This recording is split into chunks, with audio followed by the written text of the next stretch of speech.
Okay. So, first of all, this is not our last lecture, because we have to finish decision making. So we'll do next week, either live next week, depending. My time will be tight because I must finish the seniors grading. But I think we can find time. I'll ask you guys if the same hour, maybe probably Thursday, same time. So today, if my internet falls again, don't go away, because I asked from the neighbor his password, and it's not good internet, but if it falls and it doesn't come in, so don't go away if my internet fails. So today we are going to finish regression to the mean, and we'll finish causality and some more stuff. And I am going to run today because I want to at least give a significant bite to decision making. Let's see how it goes. I don't know if maybe I'll continue into the office hour, or I'll record. Let's see what happens. Now, regarding our syllabus, so the only casualty is emotion and motivation, which, to tell you the truth, is not, I don't know, it sounds interesting, but we cover the creativity instead. Now you can see the poll, all of you that have just joined us. And what else? And please, the course evaluation, please finish it, because we have 5 more days to do it. It's really important. Let me share the screen.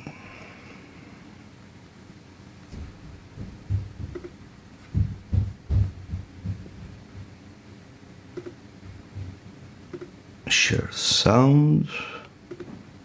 All right, let's run, and stop me anytime. So, when we don't understand, it doesn't mean that there is something to be understood, but we cannot not do it. We cannot stop convincing ourselves all the time that we do understand what we think, that we understand what we see. And that's because we are, by nature, evolution, we are super calculators. We identify correlations everywhere. We are wired like that. We dread uncertainty. If necessary, just to get rid of uncertainty, we don't think twice. We invent correlations that don't exist, and we make them axiomatic truth forever. Our body does that. When we feel strong nausea, and we hear, and there is music in the background, it's an emergency. Let's the system. Let's get rid of any uncertainty. Tack, correlates, tipper.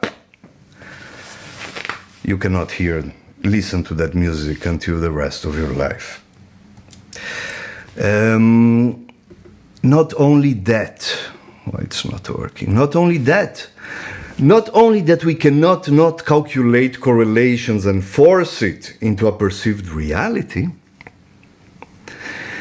but if we already have a narrative that we have adopted inside us, we refuse to recalculate it. We refuse to reappraise our order of the universe. In perception, we see it all the time. You can see in front of you. You know that it's a simple device, but we cannot not perceive the giant, and it's okay.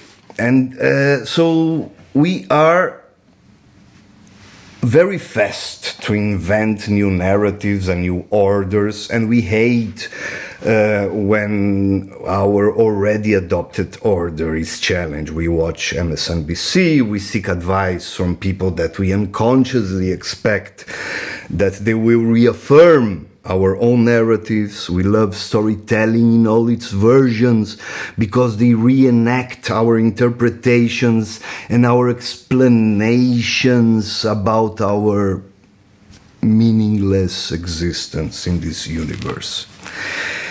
And we saw the confirmation bias effect. Our first instinct is to reaffirm what we feel that we know instead of logically assessing the validity of our stories.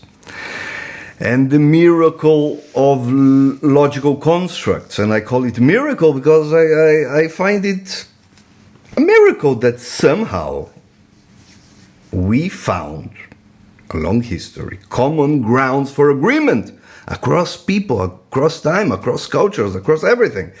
And it's not easy, but when we use logical reasoning, if and when we use it, we all end up agreeing on these constructs, algebra.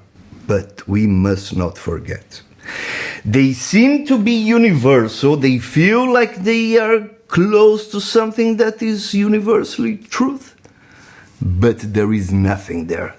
Agreement is all there is to it. The only anchor of logics is reliability among people, across people.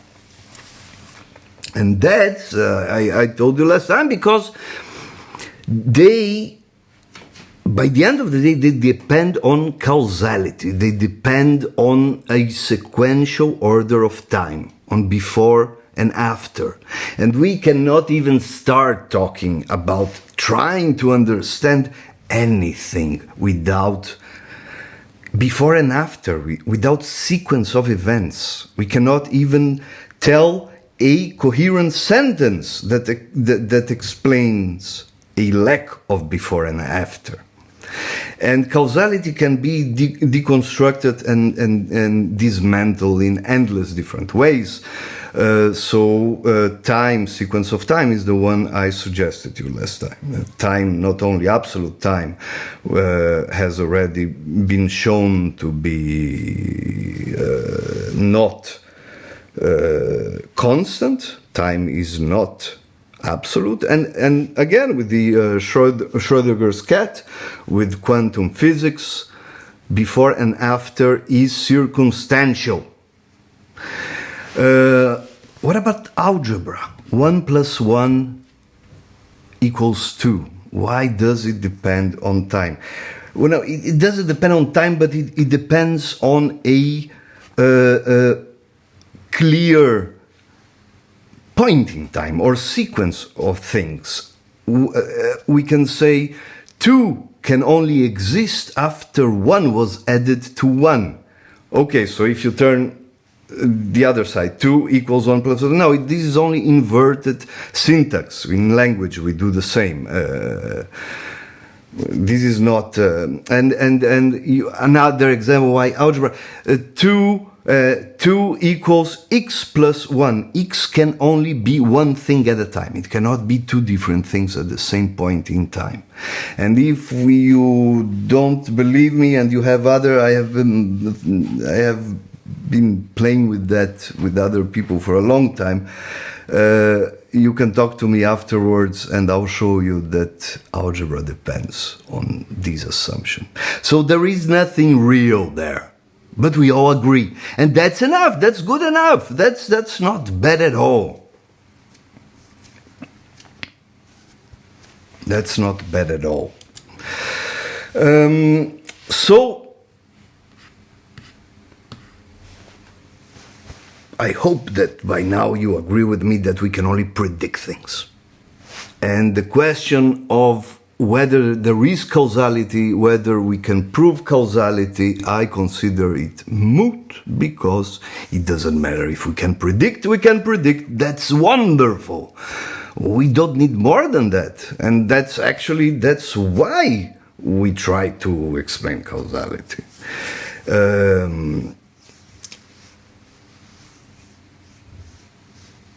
The thing is that whenever, irrespective of philosophers have tried to somehow find a construct that I think most people think that nobody got really anywhere, but we assume causality. Actually, science is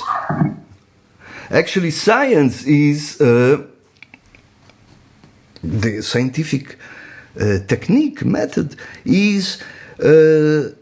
We try to get as close as possible to very strong correlation that we can assume causality. But we must be absolutely aware that causality doesn't exist, and especially for familiar realms, that's where the danger lurks, because we feel that we understand and we don't feel any need to ask questions of whether our narratives are right or wrong, and then we miss. Anyone asked something? No. And then we miss a lot. And today we'll see more examples. Is there anyone with the, I think, Nasreen? Are you muted? Thank you, sorry. Okay. So, let's talk about necessary and sufficient, the difference between necessary and sufficient factors. It's here there is the word causes, but causes already is causality. So let's call it factors. If A cannot happen without B, B is necessary for A. If a computer needs electricity, so electricity is necessary. Most, if not all, the strongest connections between factors, the strong correlations between events and factors that we know, they are necessary factors. And we'll see soon why. When something is necessary but not sufficient, assuming that in the case of our one of the forms of deductive reasoning, if P then Q, if we observe Q, concluding that P is invalid, because that would assume that P is sufficient, not necessary, right? Because if it's necessary, if P, no, the opposite. Okay, wait. Okay, if P, sufficient is if P always causes Q, then P is sufficient. Okay, but Q can happen from other reasons. Now, if P is only necessary for Q, none of our four constructs remain valid. And we don't have time, but if you want, go one by one afterwards, you'll see. These only work when we have a sufficient. If P then Q means that when we have P, we will have Q. So this is a sufficient for Q to exist. So sufficient means 100% correlation, 100% prediction, always. Real sufficiency doesn't really exist, because causality can never be proven. Theoretically, it's impossible to find a sufficient cause, a sufficient factor, because it would mean a complete set of possibilities which we can never observe. Practically, in science, when we get to a very, very strong correlation across time, across conditions, then we assume, we'll say, okay, that's enough for us. But then, as I said before, we have to be alert more than any other situation, and we'll see examples. You want dumb examples or familiar realms? Death. COVID, when we call, is COVID sufficient? Let's say someone dies. Someone died from COVID? Was it sufficient for them? We have 94% comorbidity. So was it necessary? Was it sufficient? Go define comorbidity. Okay, heart failure. Okay, no. The heart can stop and the person can be resuscitated. Okay, so oxygen in the brain. We can go just like we played with the physician, biologist, chemist, right? Also here, we can play exactly the same game. And we can never theoretically prove sufficiency. And here we get to the brain. Brain stuff, neuro-correlates. Well, the term already implies they are only correlates. So let me say something bombastic. All we can find by correlating things spatially, anatomically in the brain, all we can find, the best cases, are necessary factors for something. We can never find anything sufficient by connecting a behavior, anything, to a place in the brain. But we fall on that all the time. We imply sufficiency all the time. We talk about brain. We talk every time we say this area is responsible for this or that function. We are inadvertently implying sufficiency.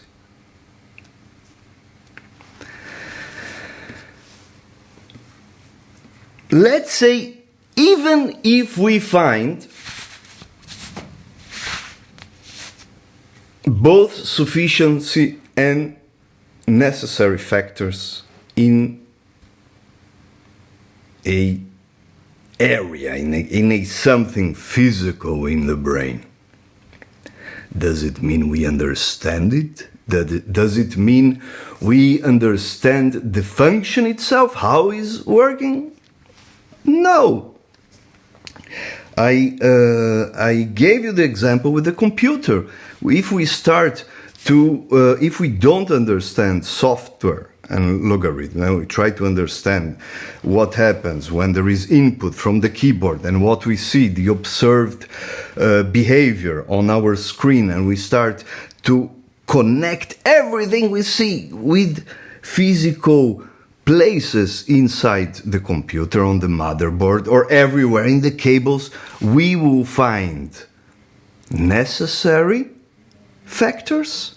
We will not find sufficient factors, but let's say even if we did, we still cannot understand the computations of the algorithm, the software. Okay. Neuroanatomy is useful for endless things, for a lot of things. Most of all, the first one is that whatever we discover, whatever we find, any pattern in terms of the wiring, in terms of directions, in terms of connectivity, whatever we find, our theoretical suggestions about the algorithm, about the software, must comply to it. Neuroanatomy constrains, limits, and this is very useful, but constrains the limits of what our abstract narratives, theoretical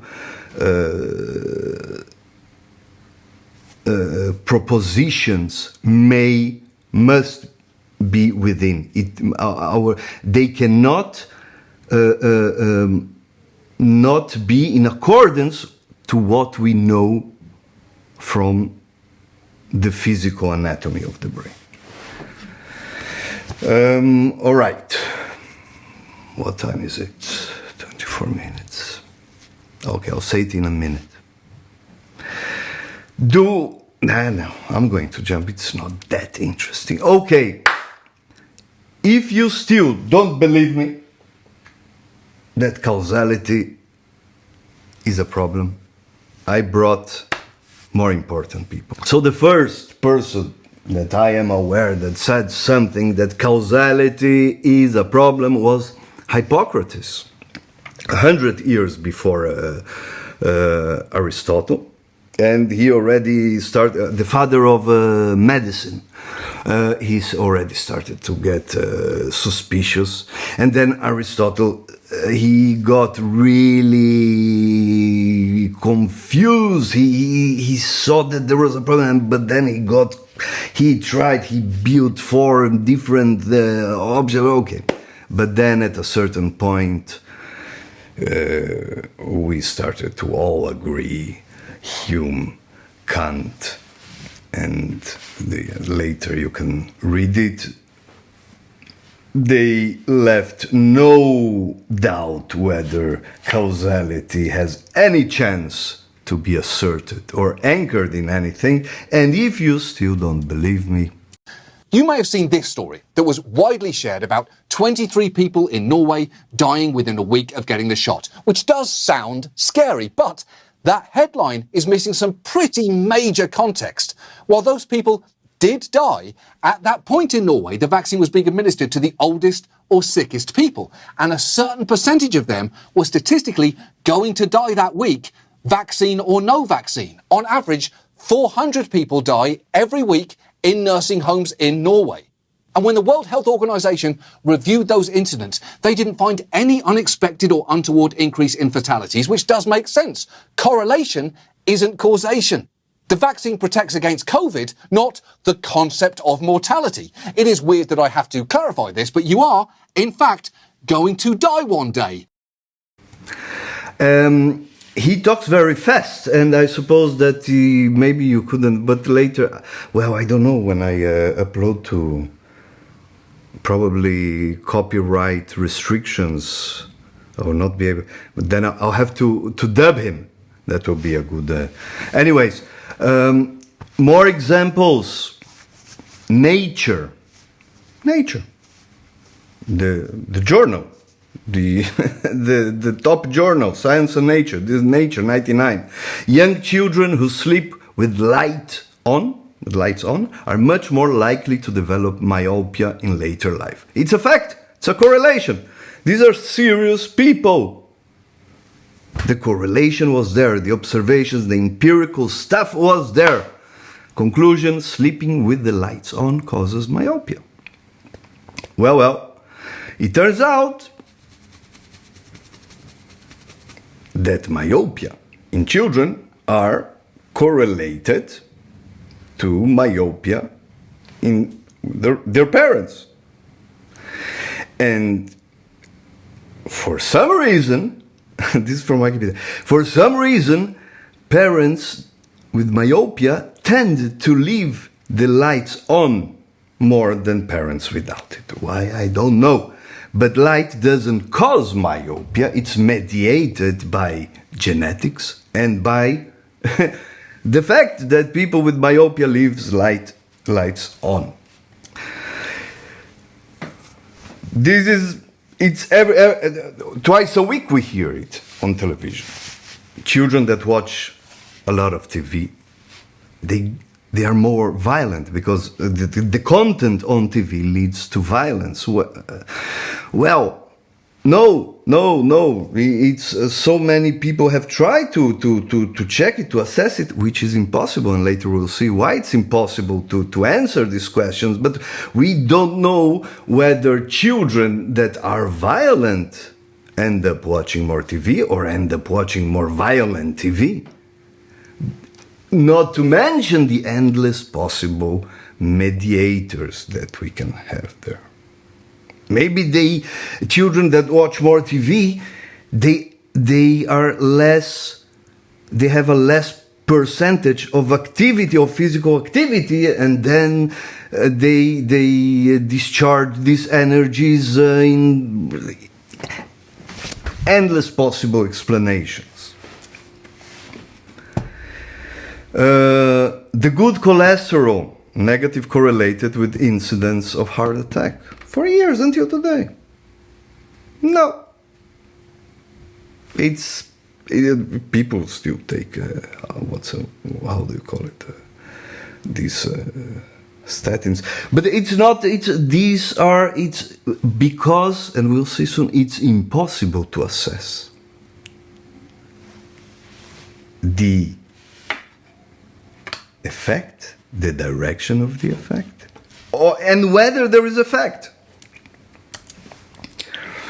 Hindsight 2020, we love it. But before we love it, hindsight understanding. We feel so, in hindsight we can explain anything, we can understand anything, and then things feel so right in hindsight. But it's only because we want it to be right. It's only because we need order. Because in hindsight, anything can be organized in a way that sounds coherent. Hindsight explanations and our own stories about ourselves, our identity, the way we understand ourselves, our history, our biographic narratives, they are all a collection of causality attributions that they cannot be assessed. They cannot even be asserted. It's like this. Imagine a page with a lot of random dots everywhere. And you connect the dots, they're random, a lot of them. You connect the dots and then you have a drawing of something, I don't know, a duck. And then you claim, this is the real drawing. Yes, it makes sense, yes, it's a duck. But once you decide that's what's there, how can you endless possible connections can be done, but we don't perceive it like that. Because we are so locked in our stories, because this and that happened, then I decided to do that. I am like this and like that because of that and that. We broke up because I chose psychology. Because if you stop to think about all these obvious things that it's so clear for each one of us about ourselves, they are ducks made of random dots. History. And I love history. I was on my way, I never told you this story. I was on my way to start a PhD in history. And I ended up in... But history is random dots. It's only we cannot prove, we cannot assess in any way any claim about something that has already happened, because we cannot compare. Why is it not working? And if you remember, in the beginning of the semester, I told you that Karl Popper said, I have to come to the conclusion that the theory of evolution is not attestable, it's not a scientific theory, it's only a metaphysical research program. I like the cynicism of research program, many careers. And that's because we cannot have a control group. You know enough by now. You want to see if your manipulation worked? You have to have exactly as much as possible the exact same conditions. Two conditions, the only difference between them is the specific manipulation you have chosen to put. And the you need the same participants, if possible. If not, they have to be similar. And the idea, it has to be double blind, because God knows the experiments, unconscious expectations will somehow affect the performance of the participant, and they have to be randomly divided, and at the same time the same computer, the same person saying the same hour of the day, everything must be as the same. And if you send it for you send their manuscript, and another smart scientist will say, well, listen, maybe this mediated, maybe there is an alternative explanation.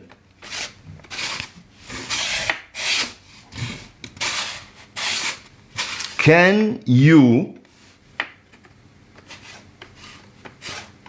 if in science we are so strictly, harshly, extremely limited by everything as possible, exactly identical, and the only difference is in order to, maybe if everything is very strong in terms of numbers, and it must be convergent across different manipulations and different labs, and then we can start to feel that we can connect between two somethings. Now think about your life or history. Can you assess any one of them? You would have to replay your time and change only one thing to assess if this did that or this was connected to that. And if you say, but we live by that. When something cannot be refuted, and every narrative in Hindsight cannot be refuted because it cannot be repeated, cannot be replicated, cannot be changed. So it cannot be assessed, it cannot be tested, so it cannot be refuted. So it has no power of prediction. It has no anchor.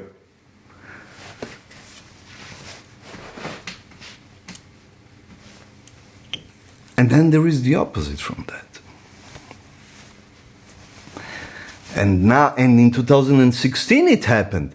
It happens when when people think that there is some knowledge about something, and then something completely unexpected happened.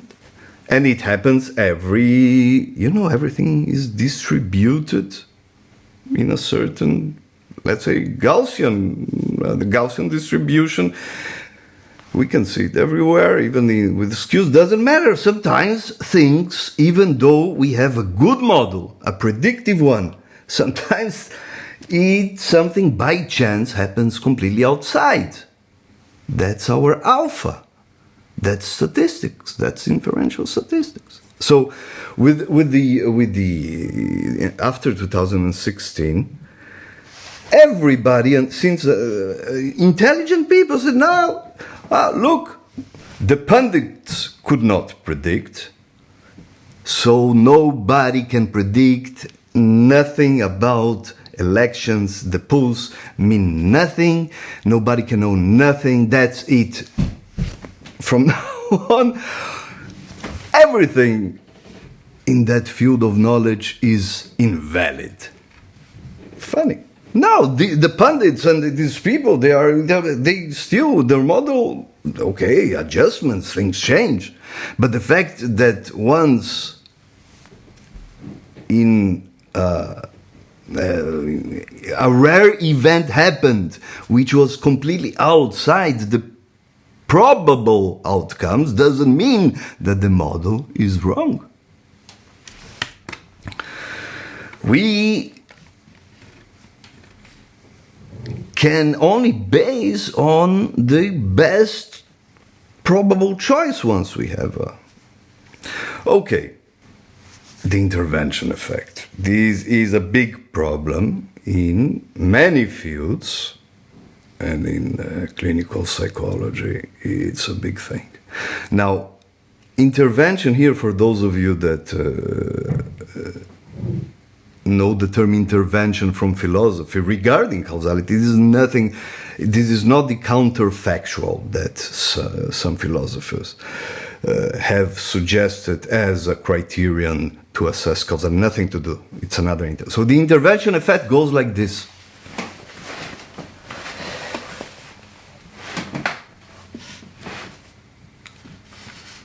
In research in clinical psychology, you have a program, a treatment, and you compare between treatments. You can never, and so the intervention effect is the possibility, very plausible possibility, that any intervention with a patient will have an effect, will improve the situation. The very fact that you give attention, the very fact that a person spends time dealing with himself, herself. It doesn't matter if it's this school of thought, this kind of treatment, this psychodynamics, cognitive coaching. We can never discern between them, because any intervention improves the situation, because it's something is happening, something is being done to the patient or to the person. Okay, so we cannot compare between psychodynamics and cognitive behavior. Okay, this is for you over scientific, annoying people. What's important is to help people. As long as it works, great. What does it matter? So maybe the intervention. So each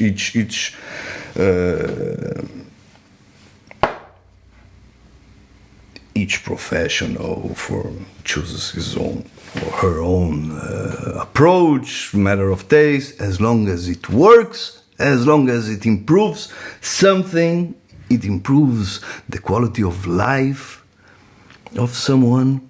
That's what matters. But we have another problem. We have a bigger problem.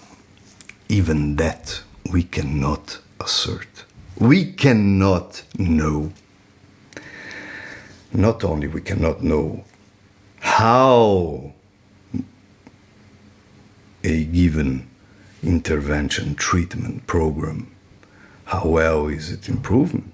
We cannot compare it. We don't know if it is improving, because we'll see soon, because of regression to the mean. Okay. 11:40. Okay. Regression to the mean. Someone is sick. Someone takes a medication. Someone gets better. Did the medication heal? Do anything? Do you know this? Anyone? No? Okay. This is probably the most famous homeopathic thing. So it's millions of dollars, okay? It's an industry, it's from France. Originally, a guy named Joseph Roy, in the beginning of the century, he said that he found a bacteria that he isolated in the liver of a duck, and he discovered that this is the remedy for influenza, and he had a lot of data on that. And the name of the bacteria is Oscillococcus or something like that. Well, first of all, influenza is a virus, it's not bacteria. Second of all, nobody ever again found that bacteria only this guy. And and like every other homeopathic medication, it's diluted like something, I don't know, 2 molecules per jug. But I went to look, I opened Amazon some days ago. Look, even my mother doesn't have this review. People love it. My ex-girlfriend and her mother is a doctor. These are intelligent people. Highly educated people. They made me take this thing, and this in Israel, it's expensive. They made me take a couple. They swear, until now I have already tried to, they swear, you know what convinced them? When Europe, they sued this company for millions of dollars. It was a big thing. They took it out of the shelves because of how do you call it? The advertisement was not. They claimed that it's a medication. Now, but the problem is that it works. It works. That's why people buy. That's why my ex-girlfriend and her mother. We are good friends. It's okay that they'll be in YouTube now.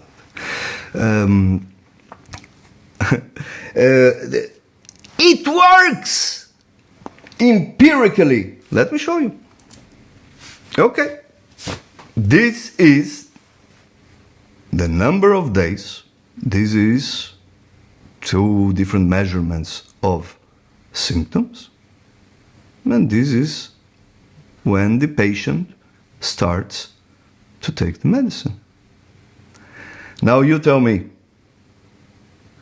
works or doesn't work? It's a fact. You can tell me, oh,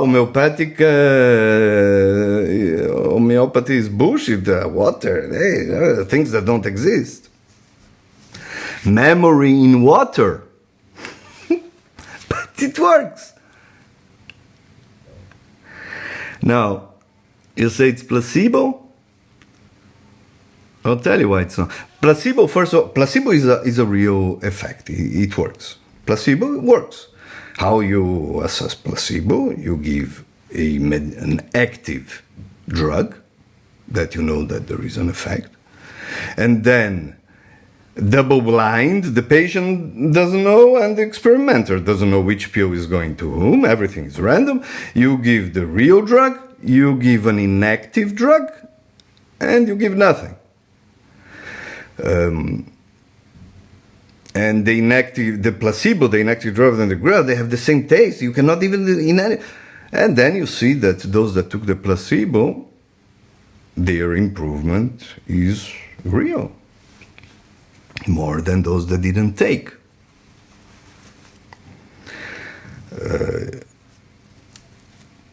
It's not placebo because it also, this specific, the oscillococcus, it also works exactly the same when you give the pill to your dog. Just the same. Can anyone explain? Someone, please talk to me, please talk to me. Anyone would like to try to explain how it works? Okay, I will explain. So this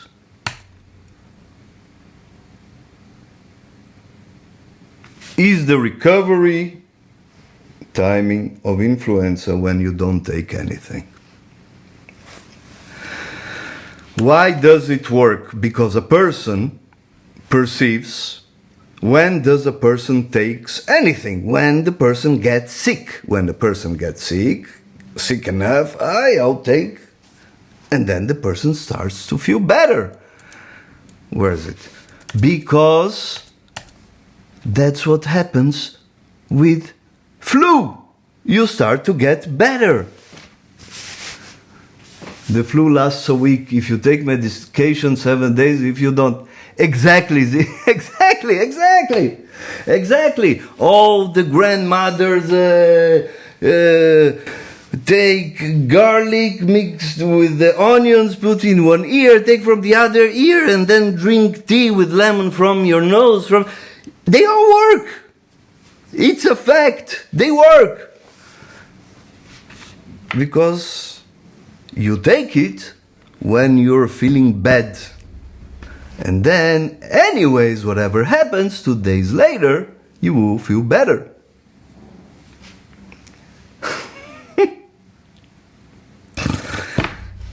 Now, it's funny, yes. And for medications, we can, with a lot of people, because theoretically the only way to assess it is to take the same person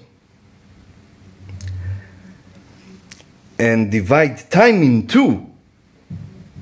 And then this same person will take medication, will not take medication. Because if you, even the same person in a different viral cycle, it's a different person, it's a different virus, it's a different metabolic. Go compare between the two of them. If the difference between taking medication, not taking medication, same virus, 2 months later, same person, but one, the difference was 1 day or half a day of recovery faster. God knows if it was the medicine or if it was, so, but if you take millions of people, maybe, okay, we can find, and that's so, yes, this company has been sued again and again in many countries because reviews, scientific reviews concluded that there is nothing there.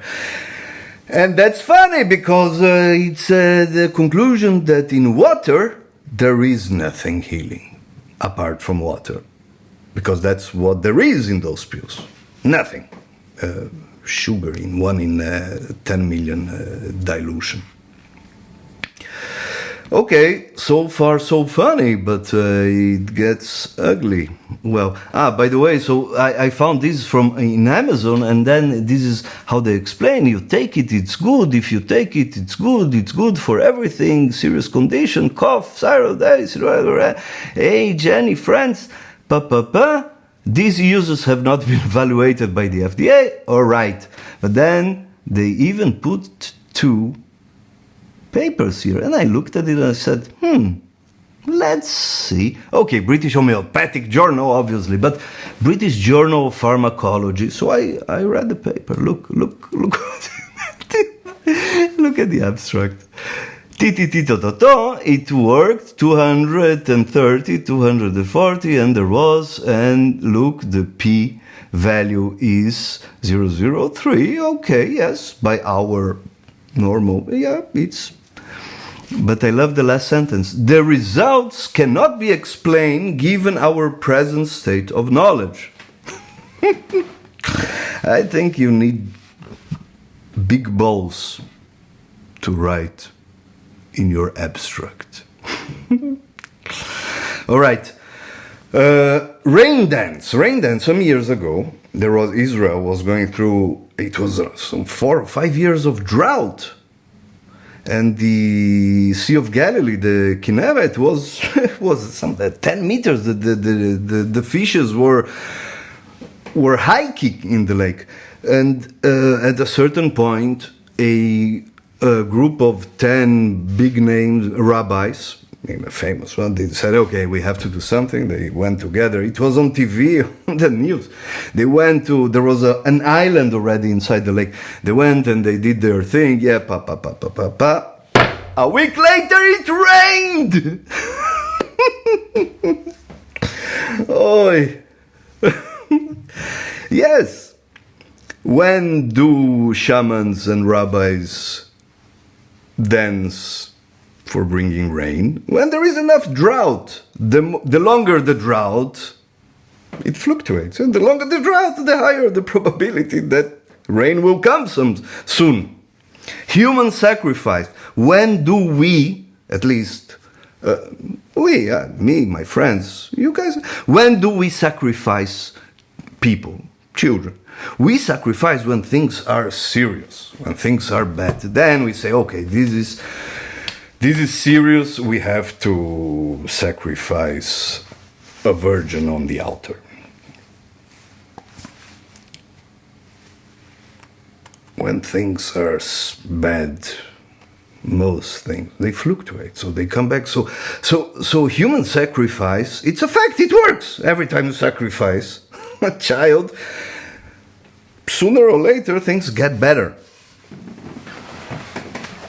Spanking children, hard education, it used to be. Nowadays it's against the law, but until even when I was a child, books, professionals, but yeah, when it crosses, when the children is really beyond, a little spanking works, and it works. Because children, spanked or not spanked, when they get really crazy, afterwards they get less crazy. There's I just remember, no joke, no Jewish joke. There were a father, two sons, an older son and a younger son, and he hears from the room, like, they are fighting and they are crying, and he enters the room, what's going on? And he sees the older brother kicking his younger brother, and the younger brother is crying. The father comes, strikes the little one, and the two children look at each other. What? The father said, I want you to learn that life is not fair. Anyways, so in the army, well, what time is it? No, I don't have time, I have to jump. Okay, so going to a psychologist. When do we go to a psychologist, to a shrink, or even to a psychiatrist? When things get bad. When we feel that we are losing control.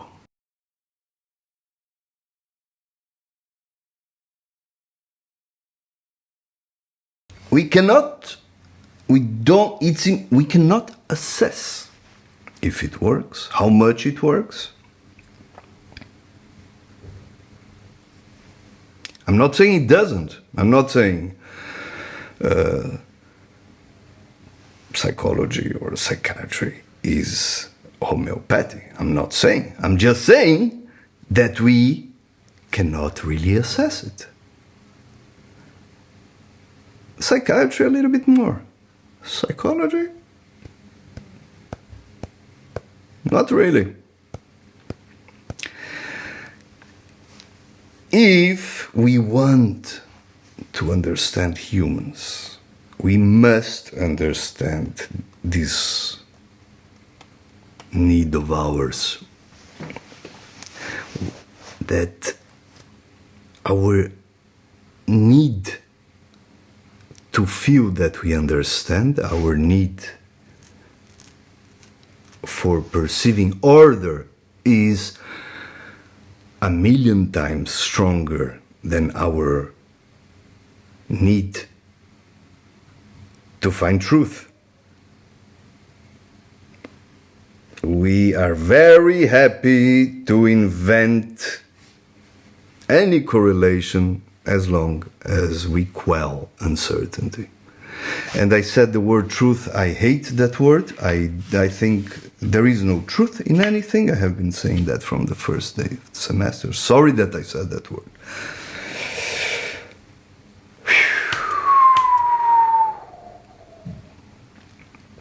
We need induction to raise possible alternative narratives. It's a lot of information, observation, blah, blah, blah, blah, blah. So we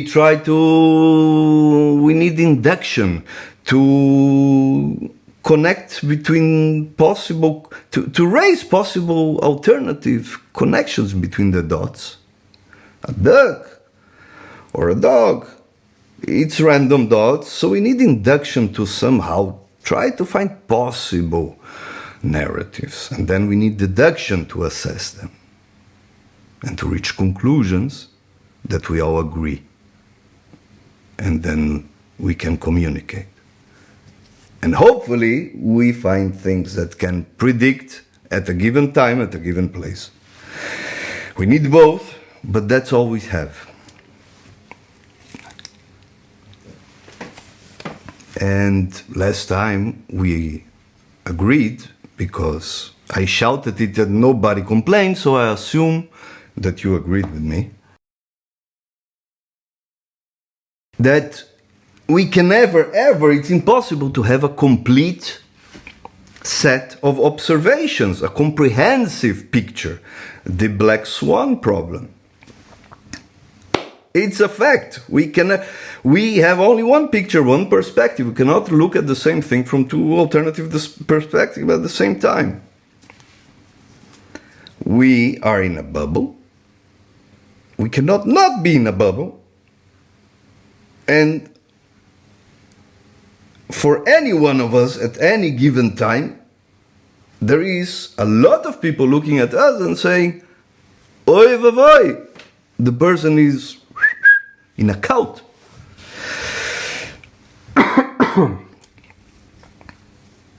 So all we can do is do our best with the information we have. And science is a technique that we bring all these limitations into the procedure. We are aware of it. And inferential statistics is a procedure. It's a formalization of a intuition. When things are different enough, it's arbitrary. But we all agree on the same procedure. Every person that does the same calculation reaches the same. We all agree, let's do like this, so we need it. But it's not because it's the best solution, it's the only one we have. And I say feeling because that's all we have. We have agreement, we got things that we agree on, and we have feelings. All right, let's go back to that first sentence. Any piece of knowledge is a tentative, ad hoc, temporary narrative that is consciously or unconsciously adopted under very specific circumstances in order to make sense of the universe within which we exist. No narrative is fundamentally true, but many of them are useful for something. I think we covered any little word of this thing. The tentative, ad hoc, under very specific circumstances, because, as you already know, the universe is randomly changing all the time, every moment. Our neurons are changing all the time, the synapse. Everything is constantly changing, everything randomly constantly changing. Not only that, if we indeed are good children, and as we should, we focus on improving descriptions of how instead of asking why, if we are doing that.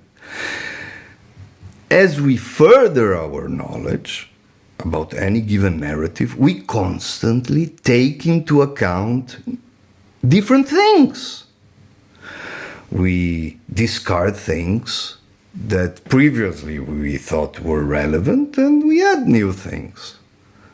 So in the best case scenario, they are temporary and they work only. If they work only under very specific circumstances. What does it mean, work? It's this useful. But many of them, okay, true, long gone. But many of them, or some of them, are useful for something. This useful, what? It's prediction. That's what we have.